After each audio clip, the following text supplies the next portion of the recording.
नमस्कार दोस्तों, स्वागत है आपका हम अस्मि यूट्यूब चैनल पर। मैं हूं मनोज दत्त और नेट सिलेबस के क्रम में साहित्य लक्षण ग्रंथों की यदि बात करें तो सिलेबस में जो 10 रूपक का प्रथम और तृतीय प्रकाश जो लगा हुआ है उसके प्रथम प्रकाश के कॉन्सेप्ट को लेकर के आज मैं यहाँ पर उपस्थित हुआ हूँ। शुरू करेंगे। उससे पहले 10 रूपक के जो रचनाकार हैं धनंजय, उनके विषय में कुछ जान लेते हैं। धनंजय जो है, इनके पिता का नाम विष्णु था और धनंजय जो है ये मालवा के परमार वंशीय राजा मुंज जो हैं, वाकपति राज द्वितीय जो हैं, इनके आश्रय में ये थे। ठीक है, मुंज का समय जो है वो 974 से 995 ईस्वी माना गया है। इसलिए हम कह सकते हैं कि धनंजय का जो समय रहा होगा वो भी यही रहा होगा। ठीक है। कुछ इसकी टीकाएँ हैं जो हस्तलिखित में जो उपलब्ध होती हैं। एक तो नृसिंह भट्ट देवपाणी को उपलब्ध हुई थी और कुरविराम और बहुरूप मिश्र आदि की टीकाएँ भी जो हैं इस 10 रूपक पर हैं। जो उपलब्ध और प्रकाशित हैं वो धनिक की अवलोक टीका है। ठीक है, ये प्रकाशित है।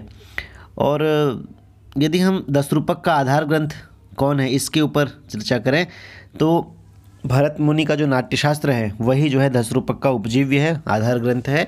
नामकरण का आधार जो है 10 रूपक जो है, ये जो नाम दिया गया है इस लक्षण ग्रंथ को, तो रूपक के 10 भेद जो हैं, है ना। नाटक मत प्रकरणम भाण व्यायोग सम वकारडिमा इहा मृगांक वृथ्य इहा मृगांक वीथ्य प्रहसन मिति रूपकाणि 10। ये जो 10 रूप हैं, रूपक के 10 भेद हैं, यही जो है इस नामकरण का आधार है। 10 रूपक 10 रूपक में और नाट्यशास्त्र में कुछ परिवर्तन भी है, कुछ भेद भी है। जैसे कि नाट्यशास्त्र की यदि बात करें तो वहाँ पर हमें 4 प्रकार की नायिका मिलती है ना, दिव्या, नृपपत्नी, कुलस्त्री और गणिका। जबकि 10 रूपक में 3 ही प्रकार की नायिका का वर्णन है, स्वकीया, अन्या और साधारणी। वहीं श्रृंगार जो है उसके 2 भेद हैं नाट्यशास्त्र में, संभोग श्रृंगार और विप्रलम्ब श्रृंगार। और जबकि 10 रूपक में श्रृंगार रस का वर्णन यदि हम देखेंगे तो वहाँ पर हमें 3 प्रकार का श्रृंगार मिलेगा, अयोग और विप्रयोग और संभोग। ठीक है। और हम ये जानते हैं कि 10 रूपक जो है वो एक प्रकरण ग्रंथ है। तो इसके प्रथम प्रकाश की शुरुआत यहाँ पर हम आज करेंगे। तो प्रथम प्रकाश में सबसे पहले मंगलाचरण जो है, नमस्तस्मै गणेशाय, इस तरह से, और दूसरे श्लोक में श्लेषात्मक रूप में भगवान विष्णु और भरत मुनि को नमस्कार किया गया है। तो मंगलाचरण पर ज़्यादा प्रकाश नहीं डाला है हमने, हम सीधे जो है शास्त्र मतलब इस लक्षण ग्रंथ में जो बातें कही गई हैं, जो मुख्य टॉपिक हैं, उन सभी को डायग्राम विधि से समझने का प्रयास करेंगे।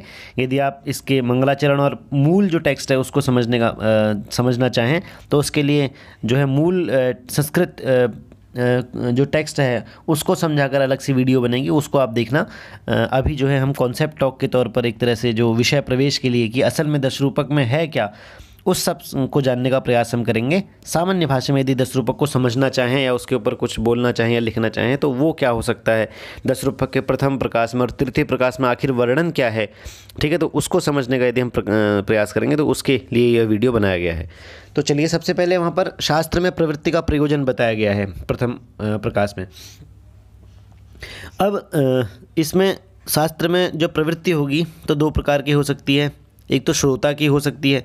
ठीक है, तो सरस्वती की कृपा से कोई भी विद्वान, कभी कोई विद्वान या कवि ऐसे ग्रंथ का निर्माण कर पाता है जिससे जो पढ़ने वाला दूसरा व्यक्ति है वह व्यवहार निपुणता प्राप्त कर सके। ठीक है, और अपनी जो प्रवृत्ति है शास्त्र में जो बता रहे हैं धनंजय, वो कहते हैं कि ब्रह्मा ने वेद तत्वों से जिस नाट्यवेद को रचा, ठीक है, 5वां वेद उसे कहा जाता है। मुनि भरत ने उसका प्रयोग किया, शंकर ने जिसका तांडव किया, पार्वती ने जिसका लास्य किया, उस नाट्यवेद के प्रतिपद माने प्रत्येक अंग का लक्षण कौन कर सकता है। मतलब वो इतना बड़ा है, इतना महान है कि उसके अंगों का जो लक्षण है वो कौन कर सकता है। ठीक है, लेकिन फिर भी सरल रचना के द्वारा उसके कुछ लक्षणों को संक्षेप में प्रस्तुत करने का प्रयास जो है मेरे द्वारा किया जा रहा है, ऐसा धनंजय कहते हैं। तो इस प्रकार से शास्त्र की प्रवृत्ति में उन्होंने जो श्रोता हैं उनकी भी प्रवृत्ति बता दी कि जो पढ़ने वाला व्यक्ति जो है वो व्यवहार निपुण हो पाए, इसलिए इस शास्त्र को आप पढ़ें। ठीक है, और मैं इस शास्त्र को इसलिए रच रहा हूँ क्योंकि इतना महान शास्त्र जो है, यद्यपि इसकी जो है इसके अंगों का लक्षण कोई नहीं कर सकता, ये बहुत महान है, लेकिन फिर भी इसके कुछ इसको पढ़ पाए, इसलिए सरल रचना के द्वारा जो है मैं इसको लक्षणों के द्वारा प्रस्तुत कर रहा हूँ। ये धनंजय ने अपने बारे में भी कह दिया है। ठीक है, और वाकई में बहुत सरल ही है दशरूपक, यदि आप पढ़ेंगे तो बहुत ज़्यादा कठिन नहीं है। पूर्व पक्षी यहाँ पर एक पक्ष रखता है। वो कहता है कि जब भरत ने इन 10 रूपकों का वर्णन कर ही दिया था अपने नाट्यशास्त्र में, तो फिर आप फिर से इन 10 रूपकों का वर्णन क्यों कर रहे हैं? ये तो पृष्ठपेषण हो गया। पृष्ठपेषण का मतलब एक बार जिस चीज़ को पीस दिया गया है उसी को दोबारा पीस देना, है ना, पृष्ठपेषण। जिस चीज़ के बारे में पहले ही बता दिया गया है, 10 रूपकों के बारे में नाट्यशास्त्र में पहले ही भरत मुनि ने बता दिया है, तो आप क्यों दोबारा बता रहे हैं? तो यहाँ पर धनंजय कहते हैं कि जो विस्तृत नाट्यशास्त्र है उसमें अल्प बुद्धि वाले व्यक्तियों को बुद्धि भ्रम हो जाता है। अतः इसलिए हम क्या कर रहे हैं, हम उस नाट्यशास्त्र का ही जो अर्थ है उस अर्थ को उसी के शब्दों के माध्यम से सरल रीति द्वारा संक्षिप्त करके प्रस्तुत कर रहे हैं। कोई हम पृष्ठपेषण नहीं कर रहे हैं। उस नाट्यशास्त्र में जो बातें कही गई हैं उसको और अधिक सरल शब्दों के माध्यम से जो है प्रस्तुत कर रहे हैं, सरल विधियों के माध्यम से प्रस्तुत कर रहे हैं। ठीक है, तो इस ग्रंथ को बनाने का फल क्या है? दशरूपक को, इस प्रकरण ग्रंथ को बनाने का फल क्या है? तो पहला तो है 10 रूपक का ज्ञान, क्योंकि 10 रूपकों का वर्णन इसमें होगा। ठीक है, रूपक के 10 भेदों का वर्णन होगा। 10 रूपकों का ज्ञान ही 10 रूपकों का फल है। ठीक है, अब भामह का यहाँ पर एक बार खंडन भी किया गया है। भामह ने जो कहा था धर्मार्थ काम मोक्षेषु वैचक्षण्यम कलासु च, ठीक है, करोति कीर्तिम प्रीतिम च साधु काव्य निषेवणम, ऐसा कुछ उन्होंने कहा था। तो वो कहते हैं भामह की जो काव्य है, ठीक है, वो पुरुषार्थ तथा जो कलाएं हैं उन कलाओं में विलक्षणता लाता है। काव्य ऐसा होना चाहिए कि पुरुषार्थ में और कलाओं में जो विलक्षणता लाए। ठीक है, तो धनंजय ने कहा कि सहृदयों के द्वारा जो 10 रूपकों का फल है, 10 रूपकों का जो ज्ञान है वह सहृदयों के द्वारा स्वयं अनुभूत होता है, परमानंद स्वरूप होता है। ठीक है, और 10 रूपकों का ज्ञान भी इसमें मिलेगा। और जो इससे विमुख हैं, ठीक है, जो इन सब चीज़ों को नहीं मान रहे हैं कि सहृदयों के द्वारा काव्य स्वयं अनुभूत होगा, परमानंद स्वरूप है काव्य, 10 रूपकों का ज्ञान इससे होगा, जो इस चीज़ को नहीं मानते हैं उन लोगों को नमस्कार है, मतलब उनको मैं दूर से ही प्रणाम करता हूँ, उनके पास में नहीं जाता हूँ। ठीक है, तो ऐसा जो है इस तरह से उन्होंने जो है जो भामह की जो उन्होंने हंसी उड़ाई। ठीक है, तो भामह जो पुरुषार्थ और कलाओं में विलक्षणता प्राप्त करने को ही काव्य का वास्तविक फल मानते थे। ठीक है, तो धनंजय ने कहा कि काव्य सिर्फ इतना नहीं है, काव्य का वास्तविक फल तो ये है, 10 रूपकों का ज्ञान है और परमानंद स्वरूप है, सहृदयों का द्वारा स्वयं अनुभूत, इस तरह से ये 10 रूपकों का वास्तविक फल है। और इसलिए जो इस चीज़ को नहीं मानते हैं उनको तो मैं दूर से ही नमस्कार करके चला जाता हूँ। तो इस तरह से उन्होंने उनकी हंसी उड़ाई है, किसकी? भामह की। तो अगर ये प्रश्न आता है कि धनंजय ने किसका खंडन किया है, तो भामह का उन्होंने सबसे पहले यहाँ पर अपने वहाँ पे खंडन किया है। ठीक है, अब आगे कहते हैं कि नाटक के जो लक्षण हैं उनको संक्षिप्त रूप से मैं प्रस्तुत करता हूँ। ठीक है, अब वो कह रहे हैं कि अवस्थानुकृतिर नाट्यम, कि जो नाटक है, जो अवस्थाएं होती हैं उन अवस्थाओं की अनुकृति ही नाटक है। असल में जो अवस्थाएं वर्णन की गई थी या जैसा हुआ है उनका ही उसी प्रकार से अनुकरण करना, वैसे ही उनको प्रस्तुत करना, वही असल में नाट्य है। ठीक है, यानी कि काव्य में नायक और आदि की जो अवस्थाएं होती हैं उनका अनुकरण अभिनय के द्वारा मूल पात्र के साथ एक रूपता की प्राप्ति करना ही क्या है? नाटक है। अब इसमें 2 चीज़ें आ गई। पहला तो है नायक, ठीक है, जो नायक शब्द आया, और दूसरा एक है अभिनय। अब नायक इस तरह से 4 प्रकार का हो जाता है: धीरोदात्त, धीरोद्धत, धीर ललित और धीर प्रशांत। उसी प्रकार अभिनय भी 4 प्रकार का है: आंगिक, वाचिक, आहार्य और सात्विक। इनके 4 प्रकार हैं। ये बिल्कुल अलग अलग हैं, ऐसा नहीं कि धीरोदात्त होगा तो आंगिक होगा, ऐसा नहीं है। ठीक है, मतलब नायक के अलग 4 प्रकार हैं और जो अभिनय है उसके अलग 4 प्रकार हैं। अब यही नाटक जो है दृश्य होने के कारण रूप भी कहा जाता है।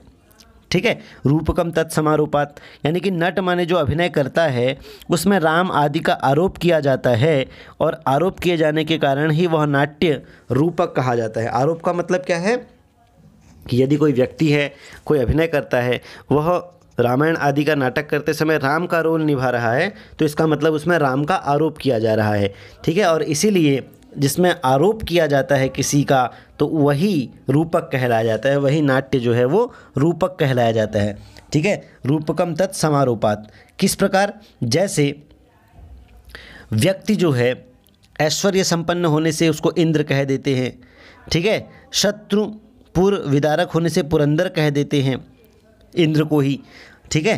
मतलब इंद्र यदि ऐश्वर्य से संपन्न है तो उसको इंद्र कहा जाता है, देवताओं का राजा। शत्रुपुर विदारक होने से उसको पुरंदर कह देते हैं, समर्थ होने से उसको शक्र कह देते हैं। उसी प्रकार पात्र और अभिनय की एकरूपता के कारण उसको नाट्य कह देते हैं, दृश्य होने के कारण रूप कह देते हैं, रूप का आरोप होने के कारण उसको रूपक कह देते हैं।